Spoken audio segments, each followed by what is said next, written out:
Hello everyone, welcome back to you all in my another podcast and today is very important guest with us. So we will know कि भाई आज जो है कौन कौन सी skills you need to and कौन कौन सा hot jobs हैं for you in India in abroad. We are going to discuss each and everything. So we have today Payam Vora. Payam is one of the our top basically academician I can say, very good teaching करते हैं, आपको पता ही है because अभी जो GPAT का जो crash course है फ्री वाला वो पयाम सर ने लिया हुआ है एंड पयाम सर का बेसिकली 43 रैंक था ऑल इंडिया AIR GPAT के अंदर एंड आई थिंक नाइपर में सर कितना रैंक था? 11th रैंक है सर का है ना. बहुत सारे सर ने और भी IIT BHU बहुत सारे और अदर कॉम्पिटिटिव एग्जाम्स को पास किया हुआ है. ठीक है, तो welcome first of all. Thank you so much sir for having me here. तो if you can just give me कौन कौन सी स्किल्स बच्चे को आनी चाहिए specially if they are in the pharmacy school. Absolutely sir, अगर आज आप आज के ज़माने में देखें तो child has to be very comprehensive and multi faceted. उसे रिसर्च स्किल के साथ साथ नॉन टेक्निकल स्किल्स भी आनी चाहिए. जैसे कि अगर मैं बात करूँ, if is interested in industry, so any certifications additional या एनी इंटर्नशिप पे अगर वो एक्सपीरियंस गेन करते हैं.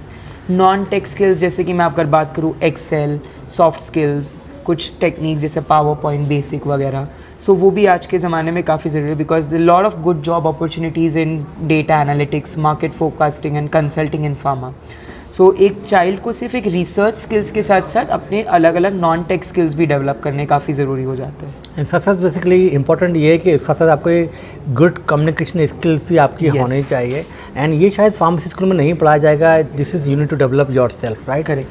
पर सर प्रॉब्लम क्या होता है कि बच्चे जब होते हैं कि उनको पता नहीं होता है कि उनको इंटरेस्ट काय में, whether they want to go in sales and marketing और they need to go for industry और they want to go in hospital setting. तो ये कैसे मालूम चलेगा, कैसे कर सकते हैं बच्चे?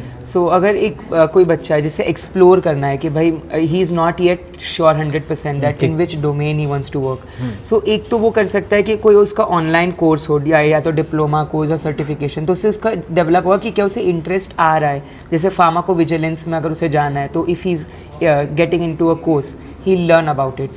Secondly, thorough market research about the particular field. जैसे कि जॉब रोल, तो अगर उसे रेगुलेटरी अफेयर्स में जाना है तो क्या उसे रेगुलेटरी अफेयर्स में जो CTD है, डोजियर्स है, क्या उसे वो पढ़ना बनाना का में इंटरेस्ट आ रहा है. सो अनटिल एंड अनलेस से वो प्रैक्टिकली उस चीज़ को एक्सपीरियंस नहीं करता है, उस चीज़ को वो अटेम्प्ट नहीं करता, he won't be able to fix it कि हाँ उसे यही चीज़ करनी है. एडिशनली आप क्या कर सकते हैं कि you must do some internships, whether it is कोई फ्री में भी कर रहा है तो आपको करना चाहिए. तो उससे क्या होगा, यू विल लर्न कि एक्चुअली में काम क्या होता है एंड इससे आपका जो है इंटरेस्ट भी डेवलप होगा. फॉर एग्जांपल अगर आपको इंडस्ट्री में जॉब करना है तो वहाँ आपको इंटर्नशिप करनी चाहिए, नॉट जस्ट 1, 2, 3 करना चाहिए. Whether you are in second year, third year, fourth year, तो आपको मालूम चाहिए यार कि इंडस्ट्री में आप एक्चुअली करते क्या, मेरा इंटरेस्ट है and then I want to go further in this. Absolutely. And sir industries का एक और एडवांटेज है हैंड्स ऑन एक्सपीरियंस. आप जो टैबलेट पंचिंग वगैरह देखते हैं, आप एक्चुअली वो इंडस्ट्री में इंटर्नशिप में कर सकते हैं. So that would be an icing on the cake कि आपको एक्सपीरियंस, हैंड्स ऑन एक्सपीरियंस मिल जाए. हमें कली पे बहुत सारी इंटर्नशिप बेसिकली प्रोवाइड करते हैं फार्मासिस्ट को, तो जो भी आपका इंटरेस्ट है, हम तो बेसिकली पेड इंटर्नशिप का देते हैं स्टूडेंट को, बट आपको इंटरेस्ट है अगर पेड नहीं भी है तो अभी आपको इंटर्नशिप करना चाहिए. ये आपको best, this is the main difference in Indian pharmacist और ऑस्ट्रेलियन फार्मासिस्ट. वहाँ पर जितने बच्चे होते हैं वो second year, third year, fourth year में सारे बच्चे इंटर्नशिप कर रहे होते हैं, जॉब करते हैं वहाँ पर part time. Absolutely. Sir apart from this pharmaceutical industry में कौन कौन सी अपॉर्चुनिटीज़ हैं स्टूडेंट्स के लिए? यस, अगर आप फार्मा इंडस्ट्रीज़ की बात करें तो आजकल formulation and development, research and development, F&D, R&D, उसके अलावा QA QC, quality assurance, quality control, ये 3 मेजर डोमेन्स है जिसमें an individual can work in a pharmaceutical industry. तो इंडस्ट्री में is not just in the manufacturing side, right? I mean pharmacovigilance, clinical research, medical affairs, regulatory affairs में ये सारी भी एक तरह से इंडस्ट्री है. ये भी CROs की इंडस्ट्री में आते हैं, तो you also can explore all this kind of artist jobs as well. बिल्कुल. तो sir basically what is the difference, basically कोई बंदा B.Pharm और PharmD जो कर रहा है तो मेन डिफरेंस क्या है इन दिस टू कोर्स में, specially job prospect in the future? Yeah. PharmD is more of a clinical purpose course, तो उसमें आप एडिशनल सब्जेक्ट्स जैसे फार्माकोथेराप्यूटिक्स, फार्माको इकोनॉमिक्स, इन सब्जेक्ट्स पे थोड़ा सा ज़्यादा फोकस करना है. While as a B.Pharm you learn, you have a very comprehensive knowledge of all the subjects, but the basic ones. So वो ज़्यादा industry oriented है या academics oriented है. But on the clinical end, PharmD is having a better scope on the clinical side. Yes, in abroad that the better opportunity for PharmD because पूरी दुनिया में wherever you want you can work with your PharmD degree. But if you are a B.Pharm graduate, बहुत सारी countries में B.Pharm is not eligible like US, Ireland, Saudi Arabia and many more countries. And sir, apart from this, if you can just give us कौन से बच्चों को certification करना चाहिए ताकि जो है जॉब मार्केट में इनका हाई डिमांड है. बिल्कुल, तो बहुत सारे सर आजकल आप देख सकते हो जैसे great learning academy, play store पे बहुत सारे ऐसे ऑथेंटिकेटेड गवर्नमेंट सर्टिफिकेशंस हैं. एक UMC है, उपसला मॉनिटरिंग सेंटर, कॉर्सेरा, ये जो कुछ प्लेटफॉर्म्स हैं ना, यहाँ से आप बहुत सारे कोर्सेज कर सकते हैं for free as well as paid. So कुछ कोर्सेज रहते हो दैट आपको कंटेंट फ्री में मिलेगा, but then for the certificate you have to pay. So बहुत सारे ऐसे जैसे PV फार्माकोविजिलेंस हो गया, regulatory affairs, medical scribing, medical writing, medical coding.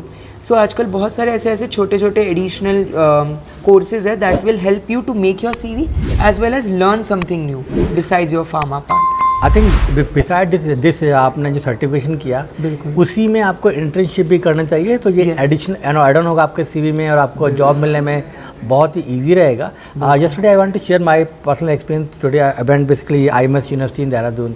तो वहाँ पर जो 4 बच्चों को हमने हायर किया, उन 4 स्टूडेंट ने जो है इंटर्नशिप किया हुआ था सिमिलर डोमेन में. तो कुछ ना कुछ दे नो अबाउट के एडटेक में कैसे काम करते हैं, क्या होता है एडटेक में तो वी हायर.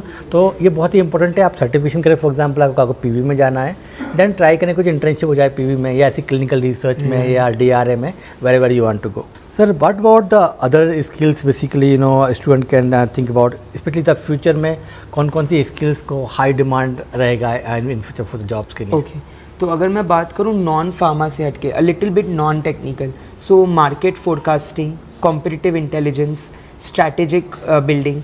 जैसे कि आजकल there are lot of job profiles जो आ रही है कि अगर कोई फॉरेन की कंपनी है, if they want to launch a new product in India और इन कंसल्टेंसी में बहुत सारा जॉब्स अवेलेबल है, बट उसके लिए basically you need at least master degree and उसके लिए you need to pass GPAT exam and go for NIPER any other good institute. Please do M.Pharm from a like a government university और renowned institute, not like बहुत सारे बच्चे M.Pharm कर लेते हैं छोटे मोटे इंस्टीट्यूट से, फिर बोलते हैं कोई स्कोप नहीं है, जॉब नहीं मिल रही है तो इसी के लिए हमने जो है फ्री 20 डेज का जो है GPAT का क्रैश कोर्स लॉन्च किया है आपके लिए. तो please watch that videos as well. And हमने प्लेलिस्ट भी बनाई है उस कोर्स में सब्जेक्ट वाइज, सो किसी को कोई सब्जेक्ट देखना हो तो एब्सोल्युटली एक नज़र कर सकता है उस पर. What are the different career path available after completing a pharmacy degree in India? Okay, in India if I talk about after D.Pharm, B.Pharm, PharmD, M.Pharm, 4 अलग अलग डोमेन्स है जिसके बाद आप कर सकते हैं. D.Pharm के बाद you can work in the hospital care management, or you can also pursue higher degrees like bachelor's. You can direct admission in the second year as a lateral entry. After B.Pharm, you can work as a medical representative. You can work in the different pharmaceutical companies, industries, in F&D, R&D, as an associate, as a junior associate. After masters, you have lot of opportunities. You can either go for abroad for PhD, or you can in India also pursue a PhD, or you can enter into consultancy firms as we sir mentioned previously, and different pharmaceutical industries again, but at a higher position, at a good position like executive, development executive also. And PhD of course you can pursue in India as well as abroad. So that's all for today. Thank you so much, Payam sir. If you have any other question, please leave a comment below. We will try to cover in our next podcast. Thank you. Bye. Absolutely. Thank you so much.